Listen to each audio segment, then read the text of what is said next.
I used to laugh at those late-night warnings, All those creepy threads online, whispering about the 3 a.m. mirror rule. They'd say, never look into a mirror when the clock strikes 3, because what you see staring back might not be you. I thought it was stupid. Just one of those things people tell to scare kids during sleepovers. But last winter, on a night when boredom and bad judgment mixed too well, I ignored the warning. And now I wish I never had. It was one of those nights where sleep felt impossible. My roommates were out, the apartment was silent, and I was sitting in my room glued to my phone. I don't even remember how I got there, but I ended up on this subreddit filled with so-called true paranormal encounters. Thread after thread mentioned mirrors. The same pattern every time. Midnight glimpses of shadows that weren't there, reflections that moved when they shouldn't, and the infamous 3 a.m. mirror dare. I should have clicked away. Instead, I got pulled in deeper. I read posts until my eyes burned, half amused, half curious. Then my phone buzzed. A text from my friend Marcus. Bet you won't do it tonight. 3 minutes in front of the mirror at 3 a.m. Film it or you're a coward. I laughed. My nerves weren't fully steady, but it was just a mirror, right? What was going to happen? My reflection was going to wink at me. At that point, I think I wanted something to happen. Something to break the monotony of my sleepless nights. So I told him fine, I'd do it. By 2:57 a.m., I had my phone propped up against a stack of books on the dresser, camera pointed straight at my bathroom mirror. My bedroom door was closed, the lights dim, and the ticking clock sounded way louder than it should have. I stood in front of the mirror, phone recording, and waited. The seconds dragged. I watched my own tired face staring back, messy hair, dark circles under my eyes, lips pressed in a nervous line. I waved at myself. My reflection waved back. No demons. No ghosts. Just me. I even smirked at how anticlimactic it was. Then, about 30 seconds in, I noticed it. My hand had dropped back to my side, but my reflection's hand hung in the air a second longer before it followed. I froze, blinked, and told myself it was a trick of the light or my imagination. But then it happened again. I tilted my head, slow and deliberate. My reflection copied me, half a second late. My stomach dropped. I leaned closer to the mirror, narrowing my eyes. That's when it smiled. I didn't. My lips stayed straight, pressed tight in unease, but my reflection's mouth curved upward, slow and wide. Okay, I muttered, heart hammering. This is bullshit. I stepped back, grabbing for my phone to stop recording. That's when it blinked. Not a normal blink. Its eyes shut just a fraction too long, like it was savoring the moment. When they opened again, the whites of its eyes had darkened, as though ink was bleeding through them. I staggered back, phone slipping in my sweaty hands. My pulse was pounding in my ears, and then buzz. A new text lit up my screen. It wasn't from Marcus. The number was unknown. The message said, "Don't turn around." My blood ran cold. I didn't want to look away from the mirror, but every instinct screamed that someone was behind me.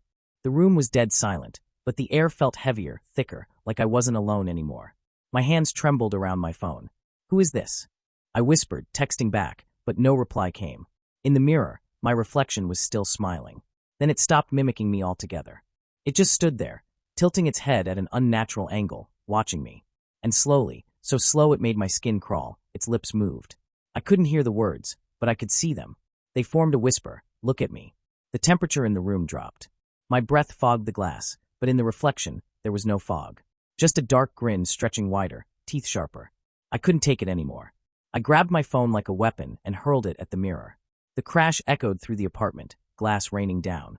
I stumbled back, chest heaving, ears ringing. And then silence. When I dared to open my eyes again, the mirror was whole. Perfect. Not a crack. My phone sat safely on the dresser, undisturbed, its camera still recording. I thought I was going insane. When I finally got the nerve to check the footage, my stomach flipped. The video showed me standing in front of the mirror, only I wasn't moving. I stood perfectly still while my reflection twitched and smiled, pressing its hands against the glass, whispering words I couldn't hear. Then, right before the clip cut to static, it leaned forward and mouthed, "You're mine now." I deleted the file immediately. Or I tried to. The moment I cleared it, it reappeared in my gallery. I wiped it again, and it came back. Over and over. Every time the clock hit 3 a.m., a new video appeared, showing me sleeping, my reflection crawling closer. I stopped sleeping after that. I taped blankets over the mirror. I even thought about smashing it for real, but I was terrified of what might spill out if I did. By the end of the week, I was a wreck. My hands shook constantly, my skin felt wrong, like it didn't fit me anymore. The worst part was the sounds. Every night at 3, I'd hear it, the faint scrape of nails against glass, coming from under the blanket covering the mirror. Sometimes a whisper would slither through the silence. "Let me out." Last night, the blanket ripped. I sat there, too exhausted to move, watching the fabric bulge outward like something was pressing from the other side. Then it tore clean through. I swear to you, I watched myself crawl out. My reflection dragged itself from the glass like it was stepping through a doorway. Its smile stretched ear to ear, its eyes nothing but pits of black. It stood at the foot of my bed, cocking its head the same way it had in the video. "Your turn," it whispered. I screamed, but the sound wasn't right. It was distorted like static. My body felt like it was being pulled, sucked toward the mirror. I clawed at the sheets, at the carpet, at anything, but it was useless. The reflection grabbed me with cold hands and yanked. And now I'm here. I don't know where here is exactly. It's dark, endless, suffocating. The air tastes metallic, like blood and rust. It's not silent here either. There's a low hum, like electricity vibrating through my bones. I'm pressed up against glass, and when I bang on it, I see my old bedroom on the other side. I see him. My reflection.